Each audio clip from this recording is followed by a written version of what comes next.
ke desa. Full kebak. Saya bersuka cita hadir di tengah-tengah Bapak Ibu. Perkenalkan, nama saya Teguh Budi Santoso. Saya bawa tim teman-teman sepelayanan. Kita bukan dari satu gereja yang sama. Kita dari beberapa kota yang berbeda. Saya dari Magelang, Jawa Tengah. Ada yang dari Tegal, ada yang dari Wonosobo, ada yang dari Temanggung, ada yang dari Parakan. Jadi lengkap itu kota. Bapak Ibu bisa cek di internet. Yang punya handphone yang Android ya, kalau handphone yang Nokia zaman dulu mungkin nggak keluar angkanya, nggak keluar gambarnya. Tapi saya dekat dengan rumah saya tidak jauh dari Candi Borobudur. Nah, kira-kira Bapak Ibu tahu Candi Borobudur kan di Jawa Tengah, tidak jauh dari situ. Dan mari kita buka sama-sama. Saya hanya bawa 2 ayat, tidak banyak yang saya bawa. Ayatnya juga ada di handphone, jadi saya nggak bawa ayatnya, saya bawa handphonenya yang ada isi ayatnya. Kejadian 13 ayatnya yang ke-10. Ayat 10 yang 1, ayat yang ke-14 dan 15. Kejadian 13, 10, 14 dan 15. Saya akan bacakan buat tanpa mama semuanya. Atau semua Bapak Alkitabnya kita bisa baca sama-sama ya. 2, 3. Lalu Lot melayangkan pandangannya, dan dilihatnya lah bahwa seluruh lembah Yordan banyak airnya, seperti taman Tuhan, seperti tanah Mesir, sampai ke Zoar. Hal itu terjadi sebelum Tuhan memusnahkan Sodom dan Gomora. Ayat 14. Setelah Lot berpisah daripada Abram, berfirmanlah Tuhan kepada Abram, pandanglah sekelilingmu dan lihatlah dari tempat engkau berdiri itu ke timur dan barat, utara dan selatan. Sebab seluruh negeri yang kau lihat itu akan kuberikan kepadamu dan kepada keturunanmu untuk selama-lamanya. Demikianlah firman Tuhan. Jadi di hari itu Lot dan Abraham sudah bersama-sama sekian tahun. Dan tiba waktunya pemisahan. Pemisahan ini nggak enak. Ada orang yang harus dipisahkan dengan keluarganya karena kerja melayani negara di angkatan darat, angkatan laut, dan harus dinas di luar pulau. Kalau dia orang beragama Nasrani, berarti tugasnya sekitar Papua, Maluku, yang daerah-daerah konflik. Kalau dia orang beragama Muslim, biasanya tugasnya di Aceh dan sekitarnya. Pemisahan itu nggak ada yang enak. Tetapi yang saya mau sampaikan di sini adalah ayat yang ke-11, ayat 10 dan 11. Waktu dipisahkan, yang dilihat Lot hanya sebatas mata jasmani. Tapi Abraham melihat sesuatu yang lebih dari mata jasmani bisa lihat. Mata jasmani kita lihat mungkin kalau kita suruh milih ya, tinggal di sini sama tinggal di Jawa, saya sejujurnya lebih milih di Jawa. Karena apa? Di sana lebih dingin. Tidak ada sungai harus diseberangi. Semuanya ada jembatannya. Tidak usah takut tergelincir waktu nyebrang sungainya. Tapi kalau di sini ibu-ibu tadi suka foto, jadi saya rasa kakak Nuna ini bisa tinggal di sini ya, bisa foto-foto sepanjang hari di tengah sungai tadi. Tapi di hari itu Lot memilih dengan mata jasmani, yang dipandang enak, yang dipandang tanahnya subur, yang dipandang semua hal yang terbaik yang dia bisa lihat dengan matanya. Dia pilih, tapi dia tidak tahu di belakangnya ternyata daerah itu adalah daerah penuh orang berdosa dan maksiat. Abraham tidak ada pilihan lain. Saya percaya Abraham sudah melirik tanah yang sama. Bagaimana tidak penuh air, berlembah, berbukit, tanami aja apapun jenis tanamannya, dari tomat sampai pohon durian pasti tumbuh. Di sini pisang jarang, durian jarang, mangga jarang, bisa dihitung dengan jari pohonnya. Abraham mungkin seperti bapak ibu, yang hari itu tidak ada pilihan lain selain dengar firman dan melakukan bagiannya menjadi tuan atas tanah yang Tuhan sediakan. Mungkin kita di sini, saya percaya bukan sebuah kecelakaan kalau bapak ibu besar tinggal lahir di sini. Ada maksud tujuan Tuhan.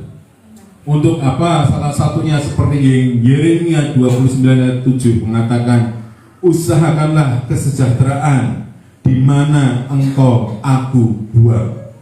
Kalau di bahasa Inggrisnya dikatakan, di mana engkau aku utus dan aku tempatkan.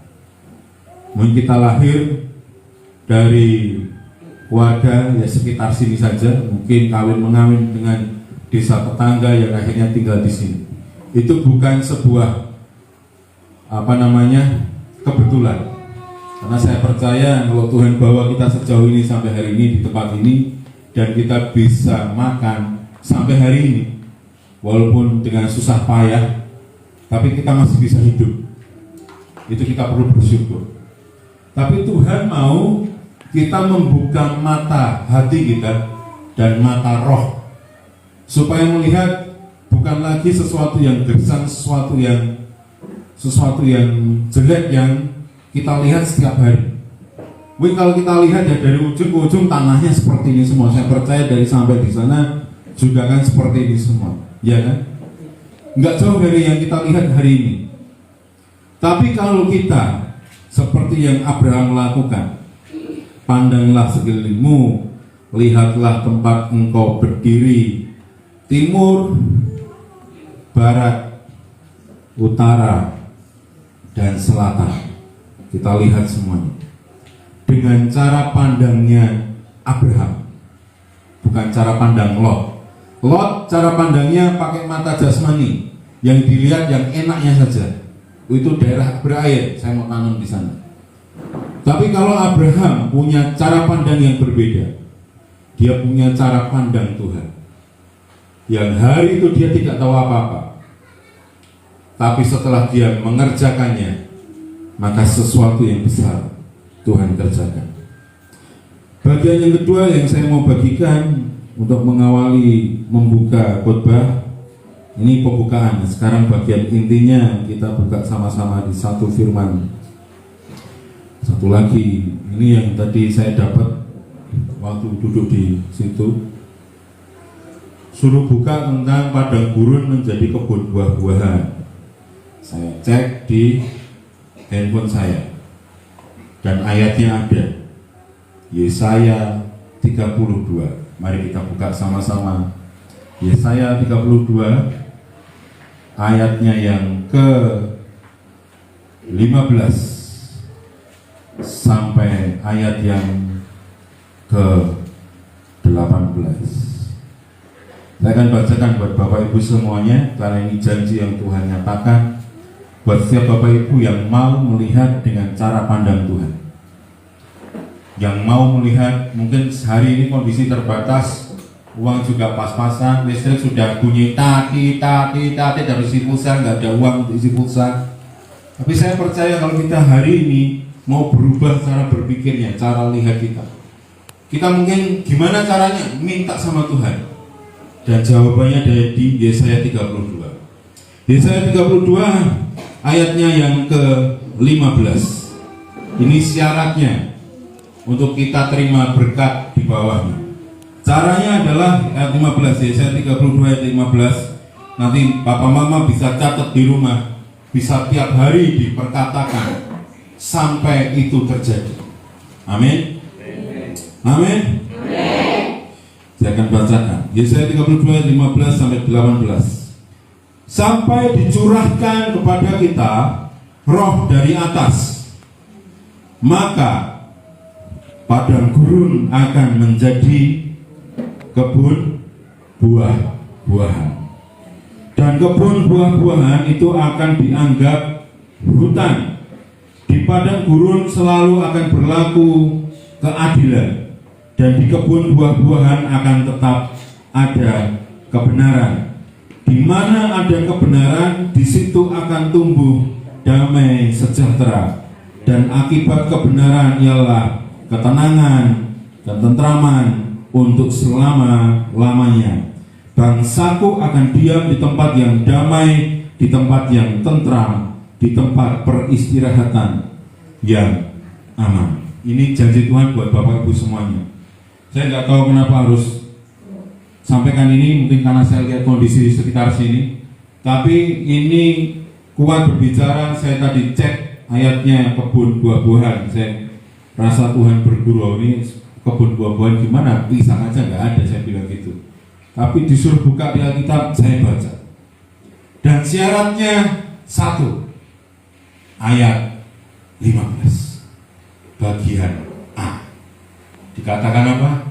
Sampai roh yang dari atas turun atas kita. Itu saja. Saya ingin kesaksiannya. Tahun 2017 saya masuk ke SOE TTS. Berarti Bapak Ibu kalau mau ke SOE harus langgar sungai lagi 2 kali, jalan batu, naik sampai jembatan, ujung lurus sampai di sana. Kira-kira seperti itu jalannya ya. Kok tahu Pak? Saya pernah sampai di SOE, jadi saya tahu. Hari itu saya berkunjung ke namanya Opa Christian. Beliau tinggal tidak jauh dari Gemit Maranatha yang tengah kota.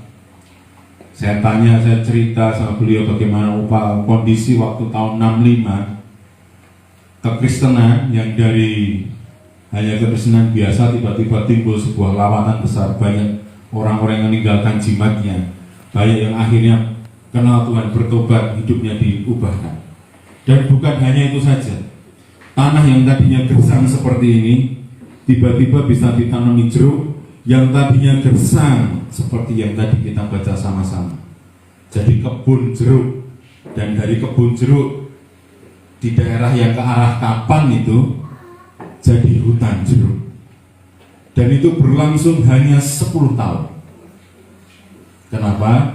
Karena mereka menantikan sebuah lawatan, kunjungan Tuhan. Mereka nantikan dengan bergumul, dengan doa, dengan puasa, benar-benar menantikan. Saya ingat ceritanya Nahor Leo, usia 20 tahun, masih SMP kelas 1, dia di SMP kelas 1, SMP negeri yang ada di SOE. Dia hari itu cuma dapat firman, bertobatlah, apa yang engkau sembunyikan di kolong akan diteriakkan di atap rumah. Gak ada ayatnya. Jadi dia teriak-teriak itu sepanjang dari rumah lewat pasar SOE sampai sekolahnya. Dia hanya dapat dari Tuhan firman itu, dan dia perkatakan itu sampai menuju sekolah. Di hari itu sebenarnya tanggal 25 September 1965. Kita tahu peristiwa 65 apa? Pembantaian G30 SPK. Jadi di satu sisi iblis coba rancangkan sesuatu yang jahat, tapi di satu sisi Tuhan punya rancangan lewat anak muda namanya Nahor Leo, usia 20 tahun, yang tidak bisa baca tulis dan hanya bisa dengar suara Tuhan audible, dan dia deklarasikan dari rumah sampai sekolah.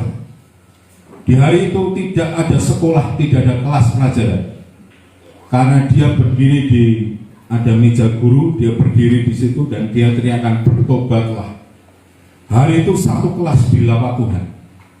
Tiba-tiba yang punya jimat ditinggalkan di situ. Pertobatan terjadi. Tanggal 26 mulai ada ibadah di Gemit Maranatha. 27, 28 mereka ditantang, anak-anak yang masih kecil usia yang itu lagi tiduran di situ itu mereka ditantang suruh tulis cita-citanya apa, ditulis, diserahkan di Nahor Leo di meja. Dan tidak ada satupun yang mereka tulis hari itu tidak digenapi oleh Tuhan. Ada yang ingin jadi dokter, tercapai cita-citanya. Karena apa? Mereka menantikan kunjungan roh yang dari Tuhan. Jadi PR-nya Bapak Ibu pengen merubah kondisi seperti ini, nantikan kunjungan Tuhan. Sampai kapan Pak? Sampai hidup kita berubah dan cara pandang kita berubah dan kita mulai kerjakan sesuatu yang baru buat tanah kita. Tadi pagi di tempat kita bermalam di Pasir Panjang di Kota Kupang itu saya ketemu dengan satu orang. Dia punya teman yang kemarin pergi ke Israel untuk belajar pertanian. Ada di daerah Penfui di dekat Kota Kupang. Itu ada lahan 1-2 hektar. Kondisi tanahnya lebih parah dari ini. Tapi di sana bisa tanam semangka, tanam cabai, tanam tomat semua musim tanpa hambatan air. Kok bisa? Padahal kalau di seluruh Pulau Timur ini butuhnya air, benar tidak? Untuk makan butuh, apalagi untuk pertanian. Terus bagaimana caranya? Mereka belajar di Israel dan itu teknologi diterapkan di Penfui. Bapak Ibu kalau ada waktu datang ke sana Penfui. Cari-cari tahu di Facebook tempat orang yang pernah belajar di Israel tentang pertanian. Itu akan membuka sebuah wawasan yang baru. Dan janji Tuhan ini harus ada yang mengerjakan, tidak hanya cuma menantikan, tapi harus ada yang mengerjakan, mulai belajar sesuatu, mulai tanam sesuatu, dan itu berlangsung buat kita. Tapi hari ini, siang hari ini kita mau beresi yang pertama dulu, yaitu apa? Hubungan kita sama Tuhan. Karena semuanya ini akan terjadi saat apa? Roh Tuhan turun atas kita. Kalau itu nggak terjadi, ayat 16, 17, 18 yang tadi kita baca, yang saya bacakan, itu nggak akan terjadi. Syarat utamanya adalah Roh Tuhan turun atas setiap Bapak Mama semua. So hari ini, siang hari ini, sebelum nanti kita ada pengobatan gratis, sebelum ada sembako yang dibagikan ini tidak banyak, tapi kita bawa sedapatnya. Sebelum itu semua, saya undang Papa Mama sekarang bangkit berdiri semuanya. Saya undang maju ke depan, nanti tim sama-sama akan doakan Papa Mama. Kita mau teriak sama-sama sekali lagi ya. Minta Tuhan melawat hidup kita terlebih dahulu. Sebelum buat Tuhan beresin soe, dari kapan yang tanah berkapur dan tanah berpasir jadi hutan buah-buahan. Sebelum itu terjadi, yang diberesi siapa? Manusianya dulu. Cinta akan Tuhan, mencari Tuhan setiap hari, bersekutu dengan Tuhan.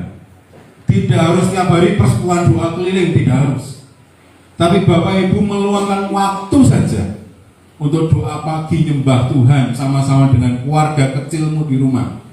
Itu saja sudah merupakan misbah yang kita naikkan di hadapan Tuhan. Alangkah baiknya kalau kita bisa bersekutu sama-sama. Tapi kita kan punya kerjaan yang lain. Kalau Papa Mama setiap hari bersekutu keliling kemana-mana, capek. Yang utama adalah hubungan pribadi kita dengan Tuhan. Hari ini kita beresi itu dulu. Nanti bagiannya Tuhan akan beresin tanah kita. Dan setelah kita beresin hidup kita hari ini, setiap kali Papa Mama nanti ke kebun, ke ladang, setiap kali lewat, oh ini nanti ada kebun mangga, ini kebun buah ini kebun semangka. Orang tanya, oh itu orang gila, Papa sudah gila. Ngomong-ngomong sendiri, tidak apa-apa. Yang penting kita memperkatakan firman, dan itu akan terjadi daripada kita tidak memperkatakan apapun. Jadi pilihan di tangan Papa Mama semua. Bapak mau melihat perubahan, harus diperkatakan, harus jalani seperti Abraham juga jalani keliling negeri dari ujung ke ujungnya. Mungkin tiap pagi nanti setelah mungkin dari gereja ada jadwal keliling desa. Nah, siapa yang desanya mau ditanam ini ditunjuk. Ini daerah sini nanti akan ada kebun tomat. Sekarang belum ada. Nanti suatu kali akan jadi hutan tomat. Nanti maju lagi. Daerah sini sudah tomat, saya butuh sawi. Berarti di sini daerah sawi, kebun sawi. Seberangnya kebun kangkung. Seberangnya singkong. Seberangnya apalagi? Sesuai apa yang Papa Mama perkatakan, Tuhan sanggup genapi. Yang tadi yang saya ceritakan Nahor Leo, lebih dari 300 anak kecil tulis semuanya, dan tidak ada satupun, sekali lagi ya, tidak ada satupun yang mereka tulis yang Tuhan tidak genapi. Jadi keajaiban selalu ada, mujizat masih ada. Karena janjinya Kisah Rasul 3 ayat 21, sebelum Tuhan datang kedua kalinya, Tuhan akan pulihkan segala sesuatu. Termasuk apa? Tanaman kita Tuhan pulihkan. Ekonomi kita Tuhan pulihkan. Anak-anak kita Tuhan pulihkan, Tuhan berkati. Mungkin cita-cita kita yang tertunda, kita pengennya jadi dokter, cuma sampai SD mungkin baru sudah selesai sekolahnya. Kita masih punya anak cucu yang bisa punya kesempatan sampai jadi dokter. Tidak ada yang mustahil bagi Tuhan. Bagian kita nanti papa mama mulai keluar dari sini, jalani daerahnya, tunjuk daerahnya. Di sana saya mau ada kebun mangga, di sana saya mau ada kebun apa, di sana saya mau ada kebun anggur, kebun melon, kebun semangka, semua kebun buah-buahan yang papa mama bisa tulis, bisa katakan, perkatakan. Tidak bayar. Memperkatakan itu tidak membayar. Yang penting kita percaya, suatu kali kalau Tuhan genapi itu terjadi, kita percaya itu karena Tuhan yang bekerja lewat Papa Mama semua. Amin. Kita naikkan sebuah lagu seperti Nusa Rindu. Tahu ya lagunya? Kita bangkit berdiri sama-sama. Saya undang Papa Mama yang mau didoakan, sebentar lagu dinyanyikan, kita mau Bapak Mama bisa saya undang maju ke depan, nanti dari tim kita akan doakan sama-sama. Kita minta biar Tuhan yang lawat semuanya. Saya undang, mari Bapak Mama yang mau didoakan silakan maju ke depan. Terima kasih Tuhan. Kita nyanyikan lagu pujian ini sama-sama seperti Nusa. Seperti Nusa Rindu, sungaimu jiwaku rindu engkau. Karena Tuhan ada, hatiku ku rindu. Saya undang Bapak-Bapak yang berdoakan silakan maju ke depan. Kita naikkan lagu ini sama-sama sekali lagi. Nusa Rindu, sungaimu jiwaku rindu engkau. Karena Tuhan ada, hatiku ku rindu engkau. Mari sediakan sama-sama namanya.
Serukan namanya.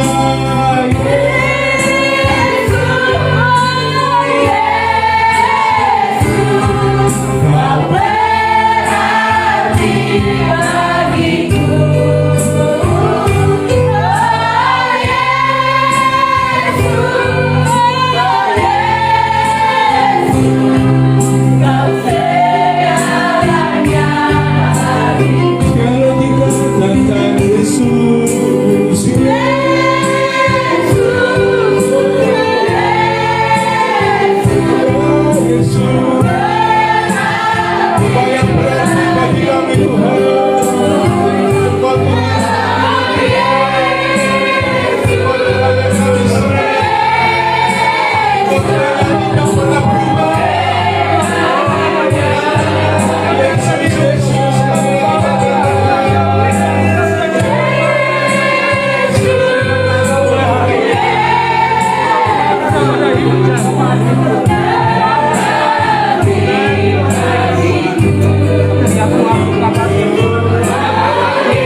nama Tuhan Yesus.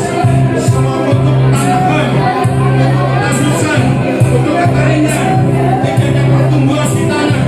Semua bentuk yang hancur, tanah tutupkan. Semua kami batalkan kuasanya di nama Tuhan Yesus. Kami percaya ada tanah yang baru, tanah yang baru, tanah yang baru yang Tuhan berikan. Secara fisik tanahnya sama, kandungan di dalamnya Tuhan sanggup berubahkan. Sementara Bapak Mama berdoa, minta sama Tuhan, Tuhan ubah tanah hidupku sebelum Kau ubah tanah yang aku pijak. Tanah hidupku ini Tuhan, tanah hatiku ini Tuhan, Tuhan rubah jadi baru. Tanah yang mudah dibajak, tanah yang mudah ditanami firman, tanah yang mudah dimanuver oleh Tuhan. Rubah hidup, tanah hidupku. Terima kasih Tuhan, terima kasih Tuhan, terima kasih Tuhan.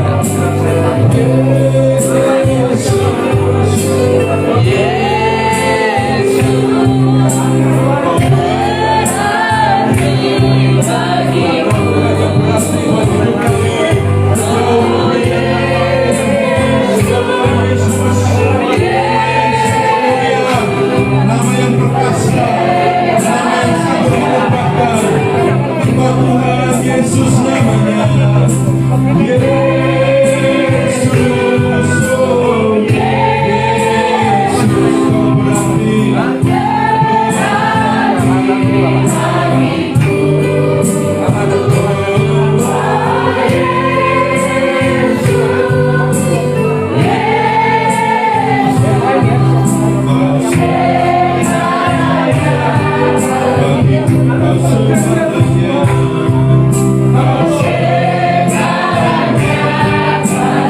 Sekali lagi katakan dengan segenap hatimu, Kau segalanya.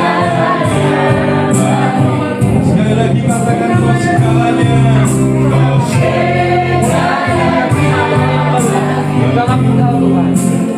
Terima kasih Tuhan buat siang ini. Kita akan syukurmu.